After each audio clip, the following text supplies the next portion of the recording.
Hello friends, you are welcome to Nationhood Podcast and to bonus episode 1, The Struggle for China. In the last 2 episodes, we discussed the struggle between absolutism and liberalism in 19th century Europe. This was a contest between those who wanted monarchs to rule with absolute forms of power and those who wanted the rule of the people through mechanisms like the right to vote, elections, and constitutions. During the 19th century, political tensions in Europe combined with sociocultural and economic factors to fuel calls for nationhood. As a matter of fact, similar arguments were going on elsewhere.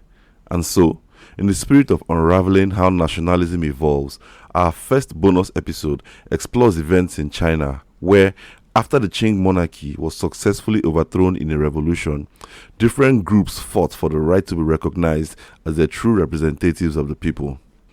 This episode also honors the Chinese New Year. If you map the current Chinese New Year to the Gregorian calendar, it runs from January 23rd, 2023 to February 9th, 2024. Interestingly, the Chinese calendar has 12 zodiac signs, each represented by an animal. And this year is the year of the rabbit. In this episode, we will discuss the modern evolution of nationalism in China. And so, without much more ado, let us go down this rabbit hole.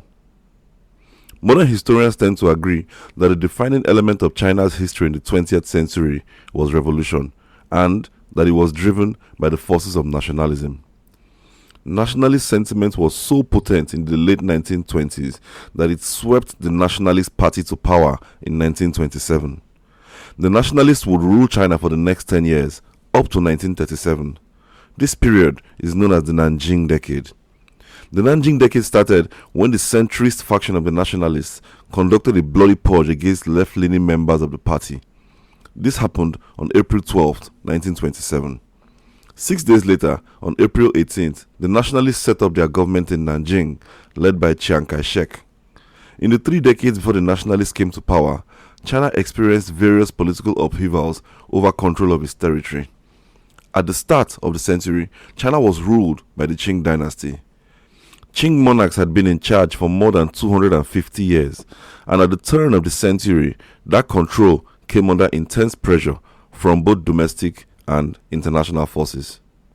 Fueled by nationalism, a popular revolt broke out in October 1911, forcing the Qing to abdicate in February 1912. China became a republic, and a former imperial official, Yuan Shikai, was appointed president. But the downfall of the Qing was only the first of many political upheavals. As we uncover the tensions of the period in this episode, you will find that during the first half of the 20th century, China's history was a calendar of political conflict, warfare, and revolution.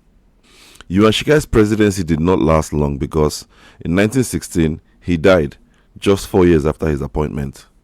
This created a vacuum, and for the next decade, China lacked a strong central government, leaving administration to fall to regional leaders called warlords. It was in this atmosphere that the nationalists embarked on a military campaign to unite the country, culminating in their victory over the warlords and their accession to power in 1927. Interestingly, the nationalist government was eventually overthrown by Chinese communists in 1949. Some experts define these events as social revolutions because they combined thorough structural transformation and massive class upheavals. In other words, when successful revolutions happen, societal structures change because the revolting classes work with a shared purpose to overthrow the ruling class. But relying on shared aims alone is not enough.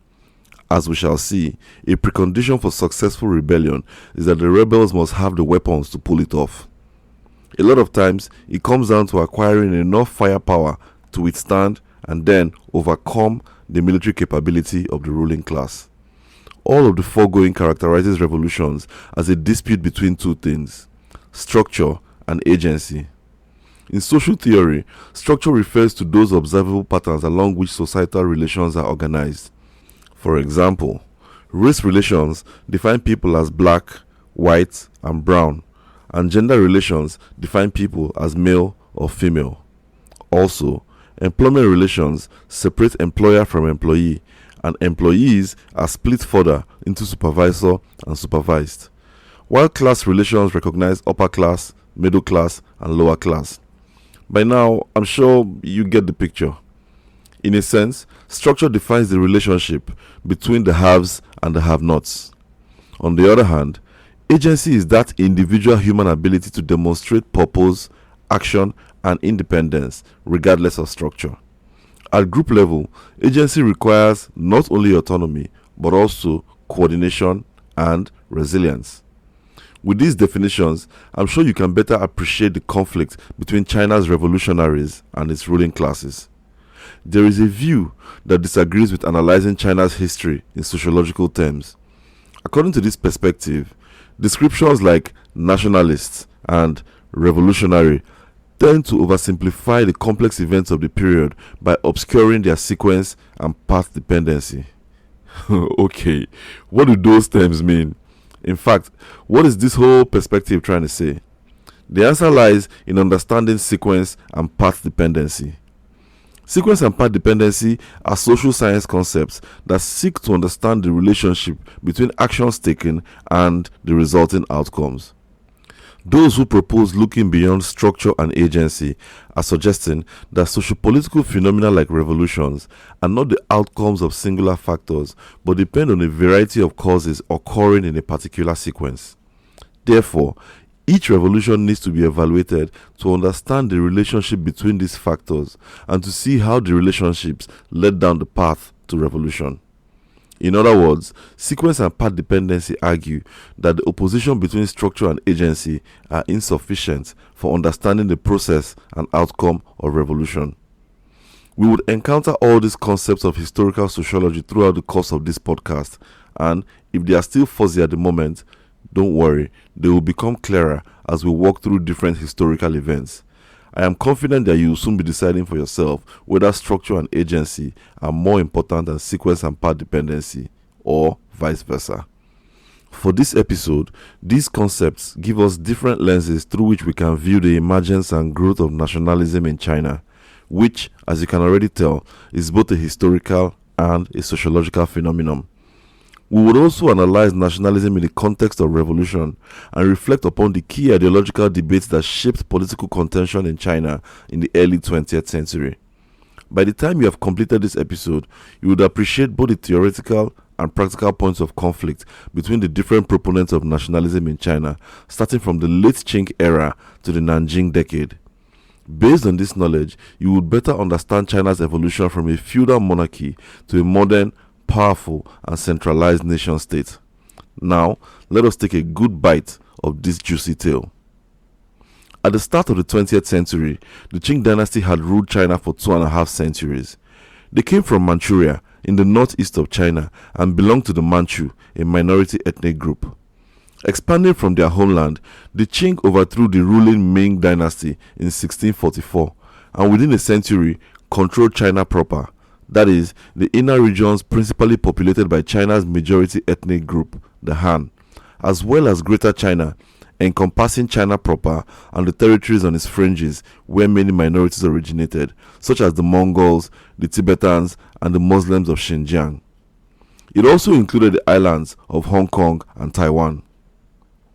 The Manchus organized their troops into 8 banners using the colors red, blue, white, and yellow, with 4 plain and 4 bordered. Under the banner system, the Qing developed administrative efficiency, managing military affairs, as well as directing civilian issues like population registration. The banner system was partly responsible for Qing's success. However, from the final decades of the 19th century and into the early years of the 20th, China was plagued by domestic rebellions and foreign threats. These problems were worsened by the fact that the Qing regime had grown weak. The external threats came from China's neighbors, Russia and Japan, as well as the powers of Western Europe. Between 1884 and 1910, Qing China lost its tributary states of Vietnam to France and Korea to Japan. In 1904, war broke out between Russia and Japan over who would control southern Manchuria. This was Chinese territory and even the homeland of the Qing, and yet China had zero input over the affair, standing by and watching while the Russo-Japanese War raged until 1905. Essentially, Qing China was weak. Some experts have stated that during this era, China was a novice in international politics. It adopted a program of self-strengthening, a process of upgrading the military that involved building and purchasing modern Western equipment. Despite these attempts at Westernization, China's military suffered from institutional and personnel weaknesses. Such weakness made Chinese territory a prime target for foreign exploitation. Thus, by losing Vietnam to France and then Korea to Japan, which itself had been a former tributary, Chinese pride was hurt, and the Qing drew heavy criticism for their inability to protect China. This cynicism was partly driven by ethnicity. As I mentioned earlier, the Qing were of the Manchu ethnic group, and as a minority, their right to rule China was contested, especially by the Han, who made up 95% of the population. Challenges to Qing legitimacy based on ethnicity was not a new phenomenon. For instance, in the mid-19th century, the Qing faced a bloody insurrection known as the Taiping Rebellion. The Taiping Rebellion was a religious movement that wreaked havoc on China, bringing deaths to millions, and in the process, devastating communities and the environment. The rebellion was led by Hong Xiquan, a former aspiring bureaucrat of Hakka origin, who aligned himself with the Han. Hong incited his support base to rise against the Qing by demonizing their Manchu ethnicity. For almost 15 years, from 1851 to 1864, the Taiping rebels seized territory in China proper, and in the last 11 years operated from a base established in Nanjing. The movement blended Christian values with Chinese canon and Buddhist ceremonies, and in terms of the economy, devised communistic plans for administering society. Yet, the Taiping Rebellion could not overthrow the Qing. Curiously, the Qing generally worked to uphold local traditions. In China proper, for instance, they based administration on Confucian principles, just like earlier Chinese dynasties. Still, this devotion to Han traditions could not buy the loyalty required to uphold Qing legitimacy as the rulers of China. In the late 19th century, a movement to reform China's political system gained prominence among sections of the political class and the intelligentsia. The first intellectual to publish works that recommended reforms was Kang Youwei. His publications in 1891 and 1898 suggested that China reform its government based on Western models. Kang's concept was to modify the traditional state institutions through mild forms of popular sovereignty. His ideas were taken to the next level by a protege named Liang Qichao. Liang was more revolutionary than Kang, promoting what has been called a strong flavor of nationalism. Liang argued that China could not compete with the West because its political culture and institutions were based on Confucian principles which were inappropriate for the age. He argued for national solidarity and nation building. Liang took Kang's ideas further by promoting the participation of both the leaders and the led in government.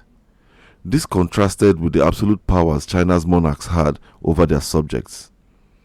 Interestingly, the Qing Emperor Guangxu favored reform. He supported reform because China was unfavorably exposed to foreign interference as the 19th century wound down. It had lost a war over control of Korea to Japan in 1895, and also countries like Russia, France, Britain, Germany, and Belgium laid claim to different parts of the Chinese empire. To use a popular phrase, China was being sliced up like a melon. Hence, between June and September 1898, Guangxu promoted a program called the 100 Days of Reform. It was a modernization project based on Western modes of education, industry, commerce, agriculture, communications, administration, finance, and defense. However, because Guangxu's reforms threatened their power and status, conservative elements conspired with his foster mother, the Empress Dowager Kixi, to dethrone him.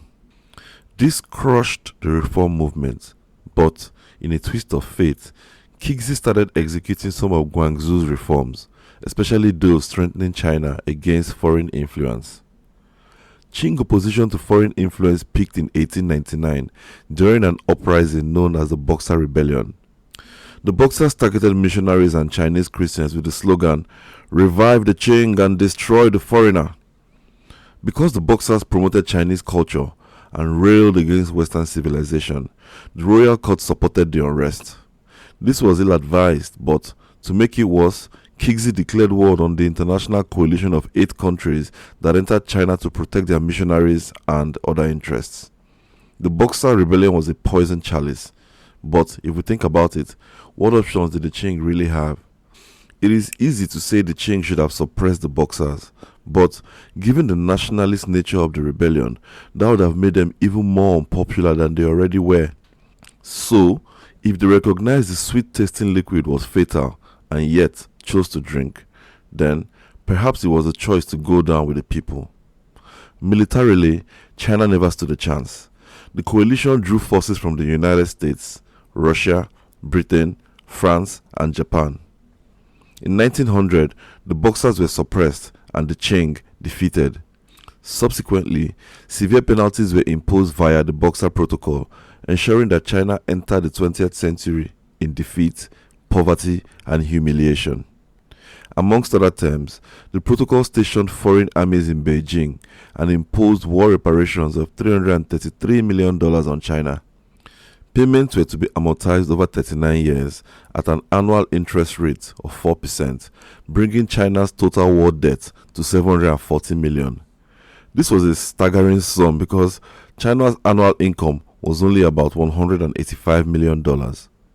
For ordinary Chinese, the Boxer Protocol underscored their belief that China's problem was its Manchu leaders. In retrospect, the Qing may have found it less costly to suppress the Boxer uprising. The aftermath significantly eroded their legitimacy, and within a decade, the dynasty would be over. As Qing power waned, nationalist ideas spread. In 1905, a revolutionary alliance was formed to overthrow the Qing. The alliance was led by Sun Yat-sen and eventually became the Nationalist Party, or Kuomintang. Nationalism posed a threat to Qing rule, and nationalist thinking identified the Qing as a threat to China. Chinese nationalism was significantly anchored on ethnicity, and the Han majority did not like being ruled by the Manchu minority. Nationalism was also defined in terms of China's relationship with foreigners who were viewed as meddlesome and dangerous. Nationalist fervor also gave voice to different marginalized groups. These included students, women, soldiers, and overseas Chinese. When Russia lost a war to Japan in 1905, Chinese calls for nationalist reforms gained impetus. It was the first time that an Asian nation defeated a European power in the modern era. The Qing court became more receptive to the idea of reform. Japan had grown strong through reform, and so, if Japan could do it, then perhaps China could do it too. The Qing reformed education, replacing civil service examinations with a school system based on Sino-Western curriculum. In terms of military reform, it abandoned the outdated banner system and gave imperial authority to establish a new army based on Western methods to an official named Yuan Shikai. This became known as the Beiyang Army. A key characteristic of the Beiyang Army was that it produced soldiers with a sense of loyalty to the nation and not to the Qing rulers. In fact, the nationalist loyalties of Beiyang troops and officers would be instrumental to the downfall of the Qing. In education, Western learning did not effectively or immediately replace Confucian models. Not only did this lead to knowledge gaps in existing governance systems and ideology, but it armed students with new worldviews to challenge the status quo. On the political front, Empress Kingxi proposed a 9-year calendar over which constitutional reforms would be introduced. In August 1908, she announced a plan to set up provincial assemblies in 1909 and a national assembly in 1910, though both were only to be provisional bodies. Full legislative powers were to be realized in 1917. On the surface, this signaled a push towards political modernization, but because it was the monarch granting the people a constitution and not the people giving it to themselves, these moves served to vest real power in the throne. However, Empress Kingxi died in November 1908. Curiously, Emperor Guangxu, the nephew she had deposed and kept under house arrest since the coup of 1898, died the day before her. Some argue that she had him killed. Kingxi was replaced by the infant Emperor Puyi, who had to rely on regents until he came of age. Puyi's regents were Manchu and stuck to Kingsley's constitutional schedule. But clumsily, they populated his cabinet with Manchus, rousing Chinese suspicions that the reforms would be swayed to the benefit of the ruling dynasty. In other words, the regents did a lot to fuel rather than douse anti-Manchu tensions. Overall, Qing reforms were more successful in hastening dynastic demise than preserving its power. But it does seem that regardless of whether the Qing initiated reform or not, changes in popular ideology and leadership were inevitable. What we have discussed so far supports Max Weber's idea that historical changes are not monocausal. Why, you may ask? Because clearly, Qing downfall was connected to both the empire's setup and collective action by the masses. Thus, in theoretical terms, we can attribute the rise of nationalism in China to both structure and agency. But this leaves other questions unanswered. For example, how do we classify the role of foreign actors? As an independent factor? Did it influence either of structure or agency? Or perhaps both? We can push the envelope a little further by asking if it was structure and or agency that determined the workings of foreign influence in the build-up to the fall of the Qing. Along similar lines, we might ask whether agency was shaped by structure and vice versa. Concerning revolutionary activity itself, if the Manchus were demonized as China's problem, then why did revolutions continue several decades after the Chinese were rid of them? We have established that Chinese nationalism during the late Qing was significantly rooted in anti-Manchu sentiments. In ethnic terms, nationalists defined themselves both in relation to whom they were and to whom they were not. But these demarcations were not always neat. Take nationalism's meaning. If, as Liang Qichao suggested, the nation of China was the Han ethnic group and nationalism was about liberation from the Manchu, then which people were to be liberated? The Qing Empire comprised many nationalities, including Han, Hakka, Tibetan, Mongol, and Uyghur, amongst others. One observer has written that the Qing generally tried to protect each nationality's cultural norms and political boundaries, although for central administration and government, they adopted the practices of the majority Han Chinese. The Qing must have believed that there was an advantage in pandering to the majority. On the other hand, the elevation of Han culture may have deepened their own beliefs of superiority. Whatever the case, the Qing adoption of Han political culture and its later introduction of Western-style reforms did not save the monarchy. Revolution broke out on October 10, 1911, and on January 1, 1912, China was declared a republic, bringing the era of empire to an end. That February, the Manchus abdicated the throne, and in August, elections to the National Assembly were conducted. The Nationalist Party won a majority in those elections. Political dissolution could have resulted in physical dissolution as well because, under the Qing, the provinces of Tibet and Mongolia had negotiated more autonomy with the help of Britain and Russia. After the Qing were overthrown, conditions existed for these regions to break away, but they did not. For the most part, the new republic retained its borders, losing only Outer Mongolia, the present-day country of Mongolia. Politically, post-Qing China was a contradiction. Although the Han were eager to obtain political freedom from the Manchu, they were not willing to extend the same liberty to the other nationalities. Rather, they sought to dominate a united China. This plan had self-serving undertones. By retaining control of minorities and their territories, then China proper, the geographical center of the republic and home base of the Han, will be protected from foreign incursions. So, preserving the territories of ethnic minorities which made up China's frontiers would ensure foreign powers could not carve it up like a melon. As I mentioned, the risk of disintegration was real after the Qing fell. Both Tibet and Mongolia renewed attempts to become independent in the Republican era. These provinces relied on foreign intervention to achieve their aims. In 1912, Mongolia reached an agreement with Russia to pursue autonomy, and in 1914, the British declared support for Tibetan independence. However, it has been argued that China's fears of foreign imperialism were unfounded, as the foreign powers were not committed to self-determination for China's minorities.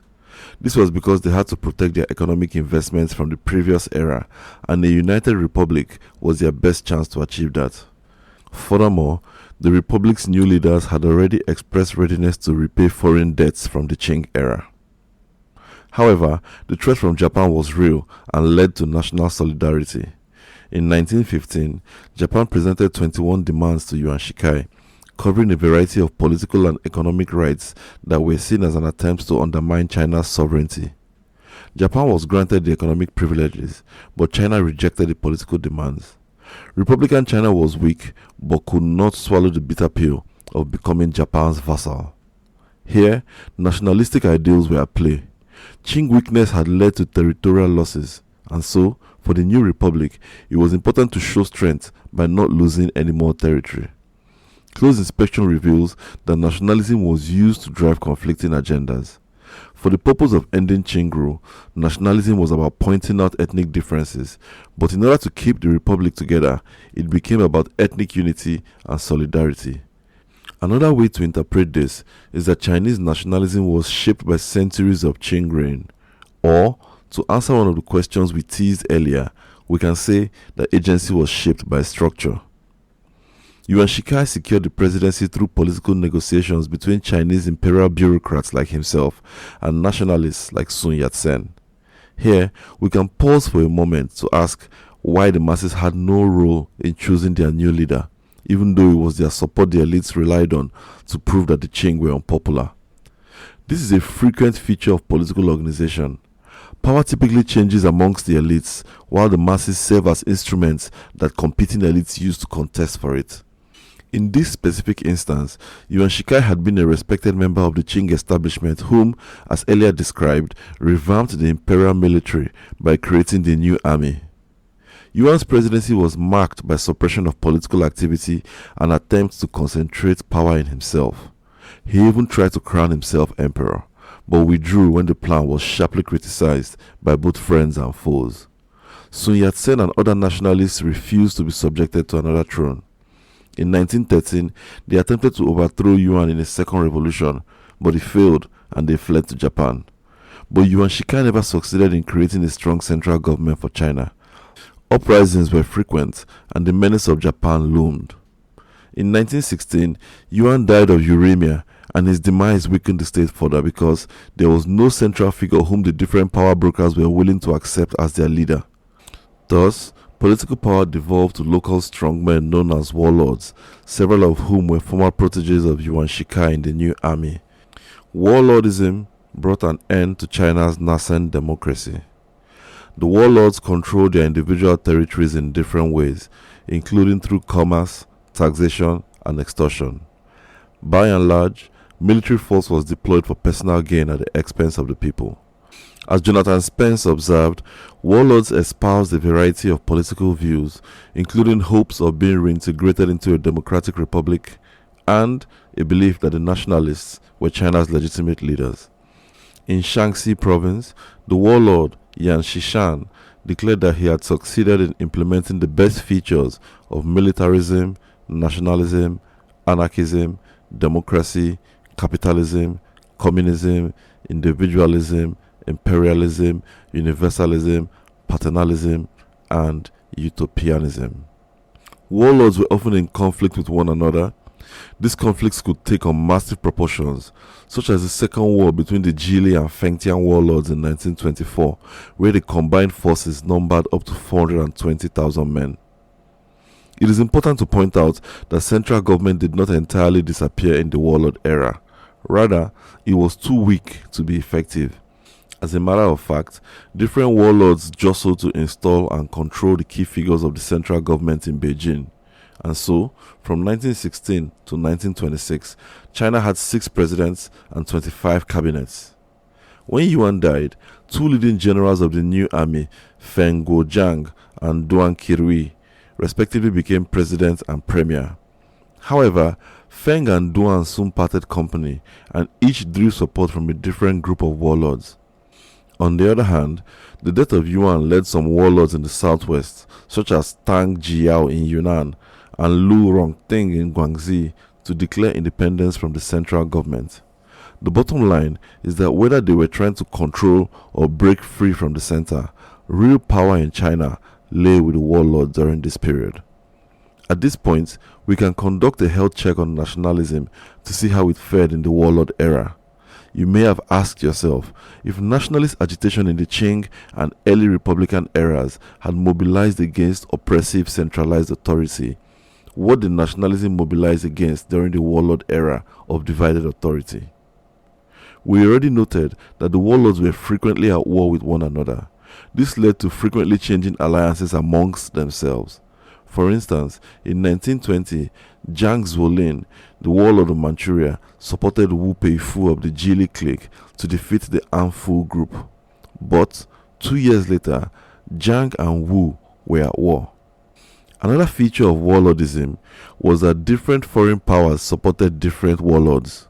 In these partnerships, the foreign powers could provide military and financial support while hoping to benefit if their chosen warlord took control of the center. In Shanghai, the warlords preferred the British, while the French were dominant in the southwest, and in Manchuria, it was the Japanese. The warlord era was a period of suffering for ordinary Chinese. In addition to being extorted and exploited, conflicts between warlords provided a cover for banditry. All these alienated the masses. Experts have therefore argued that warlordism was the antithesis of nationalism. I think it makes sense. Consider the effect that such fragmentation must have had on the national spirit. In addition, the oppressors were no longer Manchu, but fellow Chinese, and, under their watch, Chinese were fighting against Chinese. Still, when Sun Yat-sen returned from Japan in 1916, he attempted to strengthen the Nationalist Party through partnerships with the warlord of Guangzhou. Sun understood the benefit of backing political organization with military power, but no results came of those arrangements. In 1918, Germany and the Central Powers were defeated in World War I, and the next year, the victorious Allies met for post-war settlements at the Conference of Versailles. Amongst other punishments, Germany lost its overseas colonies and territories to the victors, but China was snubbed despite its support for the Allies. The province of Shandong, which Germany had controlled, was handed over to Japan. For the Chinese, this humiliation was immoral and unacceptable, and it was made worse by the quarter-century of tense relations they shared with Japan since they lost the Sino-Japanese War of 1894 to 1895. On May 4, 1919, 3,000 students marched in protest from Tiananmen Square to the foreign legation quarters in Beijing. The protest gathered popular support and spread nationwide, becoming known as the May 4th movement. In Shanghai, it was so popular that it morphed into a general strike. The May 4th movement was driven by nationalist ideals and strong notions of patriotism. The movement's objective was to externally preserve Chinese sovereignty and internally eliminate national traitors. Hence, transferring Shandong to Japan rather than handing it back to China was an attack on Chinese sovereignty.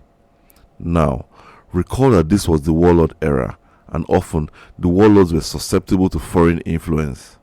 More generally, warlordism was anchored on regional political organization, which technically made it incompatible with the nationalist ideologies of the May 4th movement.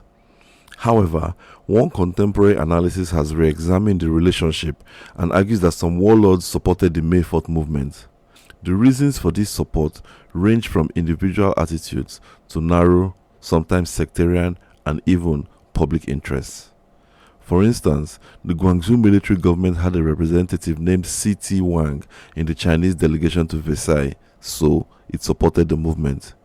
In Guizhou, a power tussle between the military governor Liu Xianxi and the provincial army commander Wang Wenhua led both to declare support for the movement.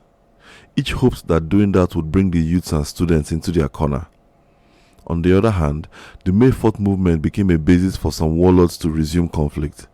Led by Premier Duan Kirui, who also led the warlord faction from Anhui, the central government in Beijing supported the cession of Shandong to Japan. This was because of secret dealings between Beijing and Japan during the war, and it was based on those dealings that the Allies supported Japan's claim to Shandong.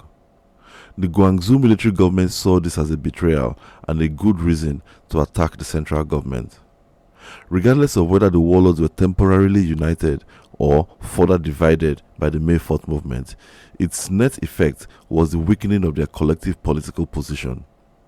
The movement created a patriotic spirit that invested Chinese passions in nationalist ideas, and this undermined the hold of the warlords.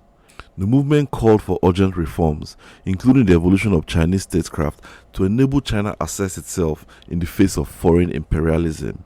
Hence, the May 4th movement is ranked amongst the most important developments of nationalism and revolution in 20th century China. Based on the foregoing, we can answer more of those theoretical questions about structure and agency. Here, we can see that agency shaped structure, and if we consider why the movement even started, then it is evident that foreign influence shaped both structure and agency. The origins of communism in China can be traced to this period. It has been argued that Chinese communism was a product of the May 4th movement. The movement gave birth to several political study groups, and one was dedicated to studying the political and scientific successes of Bolshevism in Russia. This was the Shanghai Marxist Study Group. It became the first cell of the Chinese Communist Party. The attraction of communism may have been connected to Russia's success in removing autocratic rulers and modernizing itself. Whatever the case, communism offered an alternative pathway that China could take.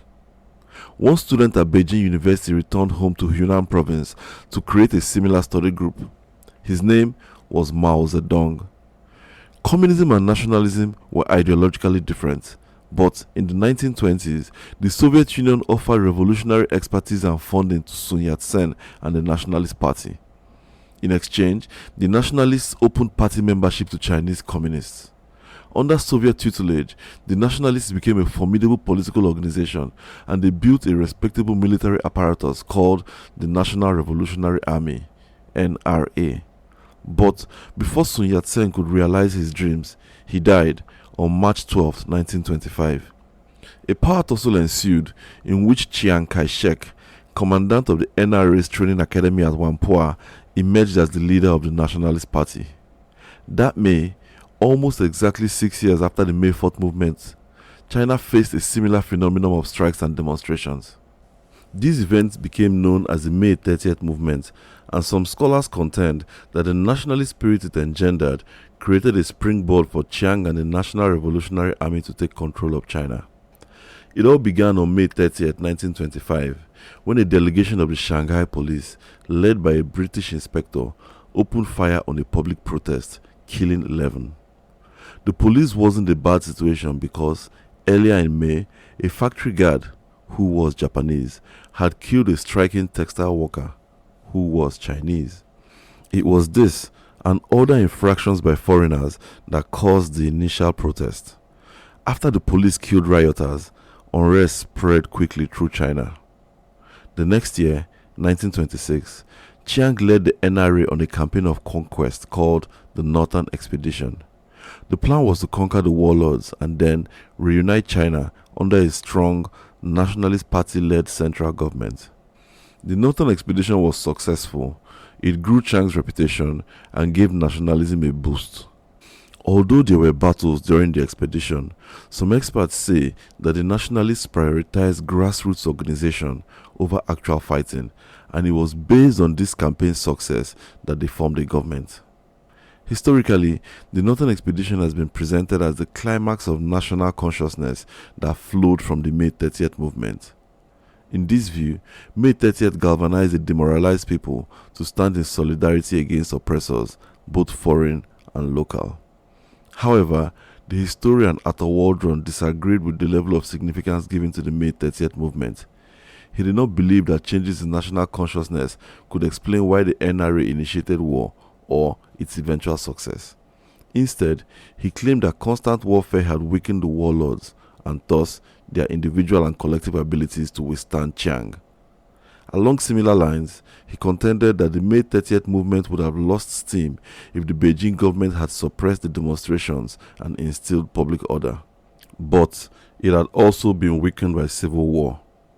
Waldron's point is that the Nationalist Party rose to power because of war and not because of nationalism or social revolution. This is a strong argument.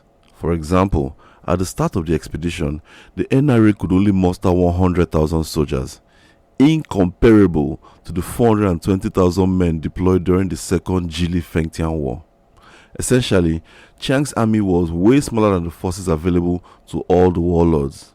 But Chiang's army was better organized. Also, the fact that the May 30th movement spread its speed and lasted for a whole year supports Waldron's idea that civil war had destroyed Beijing's ability to maintain public order. In other words, success was not guaranteed by a strong nationalist spirit, but became inevitable because existing power centers were too weak to resist the nationalists. Theoretically, we see that Waldron prefers structure over agency to explain the nationalists' rise to power. However, this perspective has weak points.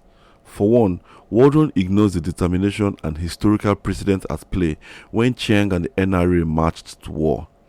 With far fewer troops, it took a lot of guts for the NRA to take on several warlords and the Beijing government. Moreover, the weakness of the Qing government before it was overthrown was a good precedent that the nationalists could look up to. Secondly, the fact that the May 30th movement could organize protests for over a year undermines Waldron's thesis of structure over agency.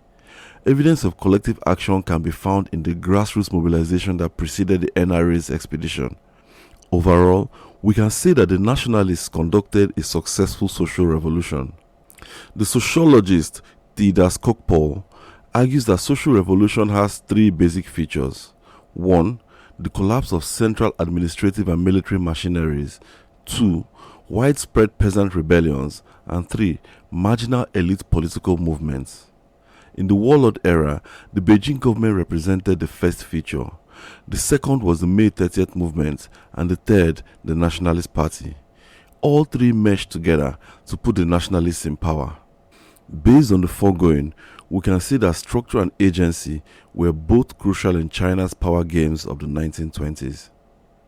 After the Nationalist Party took control of China, Chiang Kai-shek set up government in the city of Nanjing. Nationalist rule began with an intense act of repression. On April 12, 1927, they conducted a bloody purge of the communists in their ranks. Recall that back when the Soviet Union helped Sun Yat-sen to build up the nationalists, communists were admitted into the party. But it was a union of strange bedfellows. Now in charge of the country, but worried about the growing power and influence of communists, and thus the potential threat they posed to his government, Chiang ordered their elimination from the Nationalist Party. Hundreds were killed and thousands fled. But purging the communists did not settle internal rivalries. Within the first 5 years of nationalist rule, rivals purged Chiang from the party. Twice.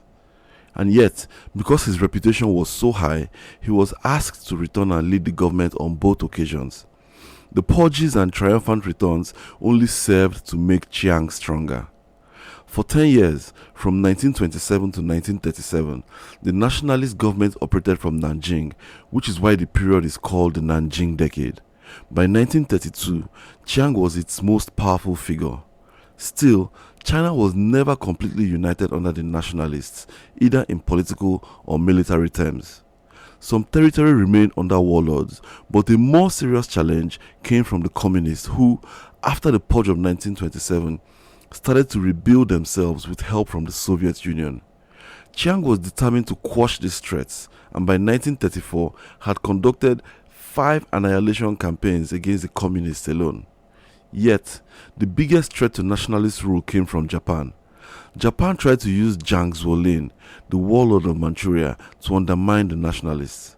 In 1928, it emerged that Jiang would rather cooperate with the nationalists than with Japan, and so the Japanese blew up his train as he returned from a meeting with Chiang.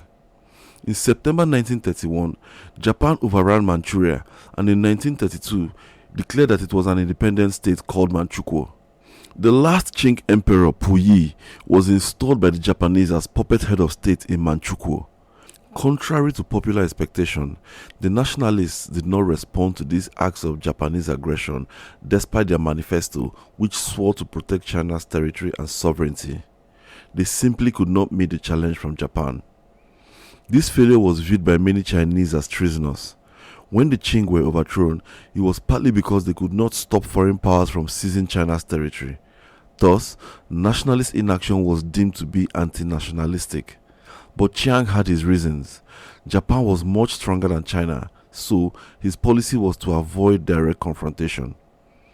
Between 1933 and 1935, Japan made a series of demands from China, including the handover of territory equivalent to the US states of Virginia, Maryland, and West Virginia, the creation of a demilitarized zone the size of Connecticut, and the assignment of control over all Western aid and development programs in China to Japan.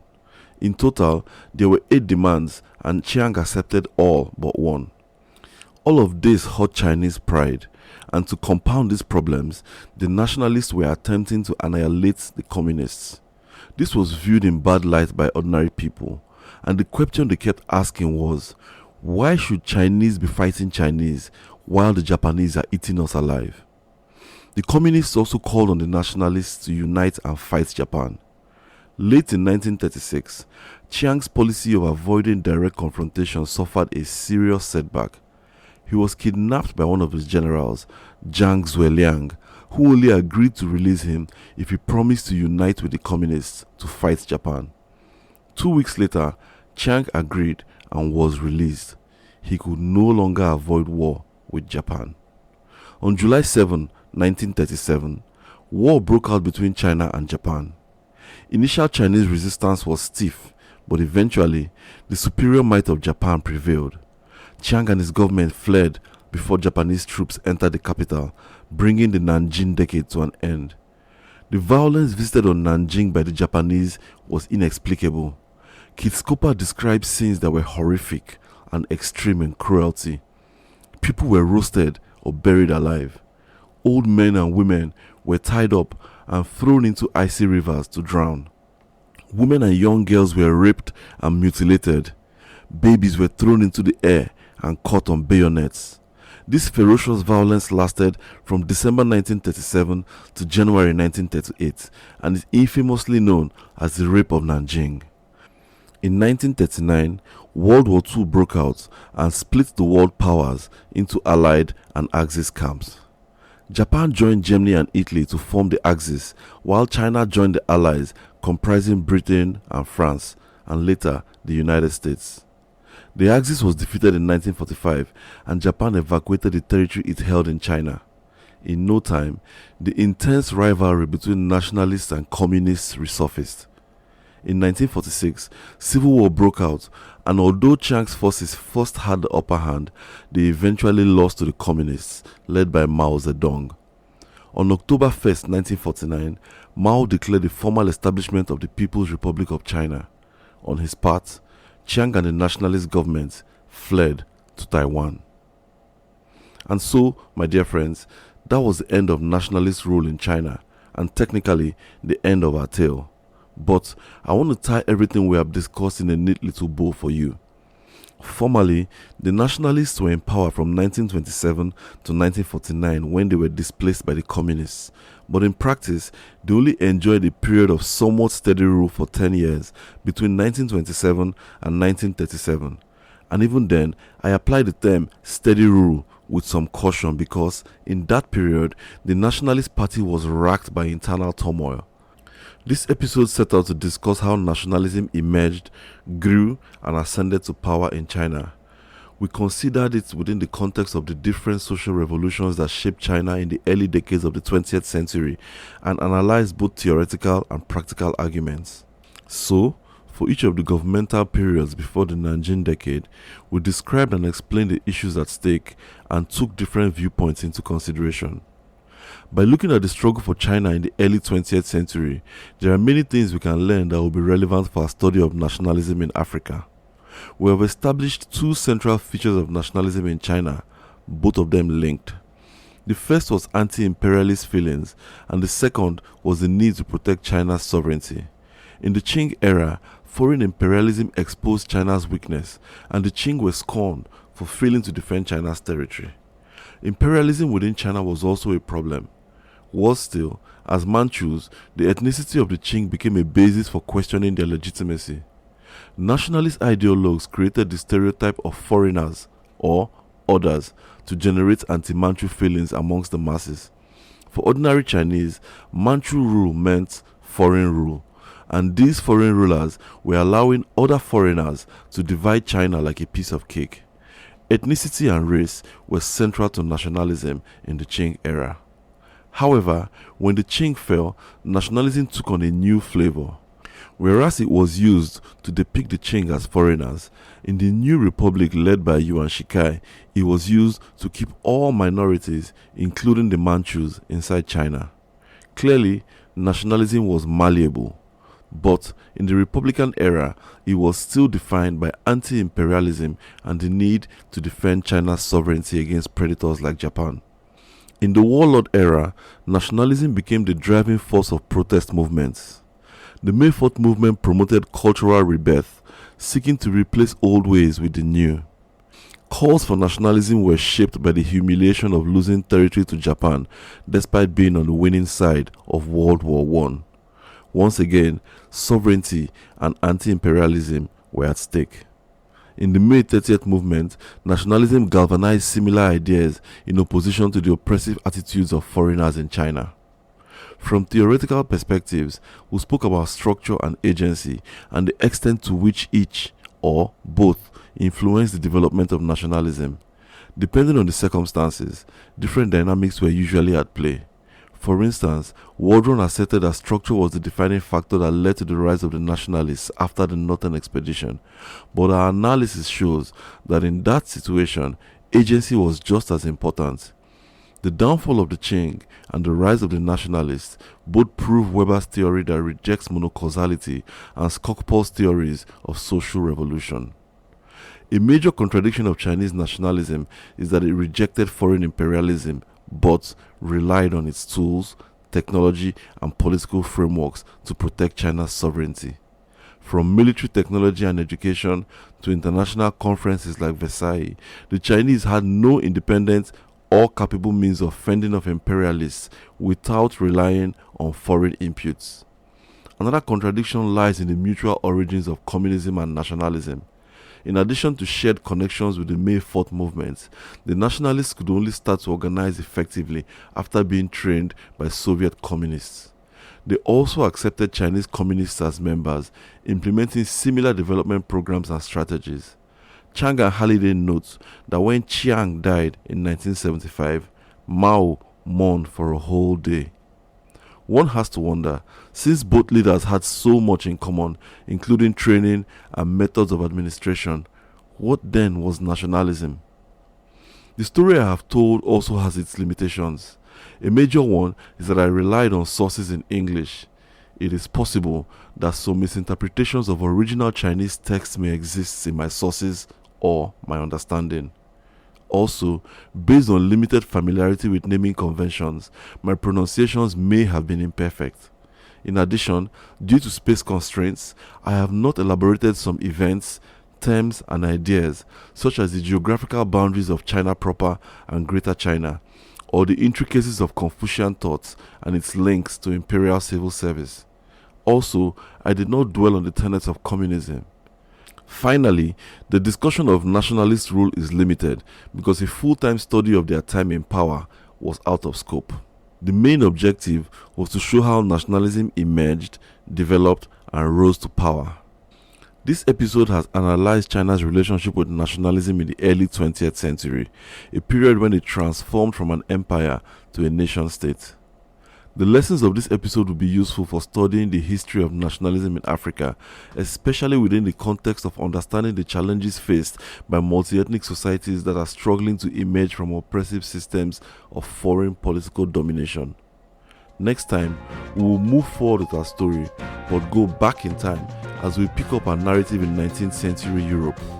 With knowledge of the era's geopolitics as a background, we will see how nationalism and other post-Enlightenment ideas developed on the continent, building a sense of consciousness about modernity and the role that Europe had to play in the world.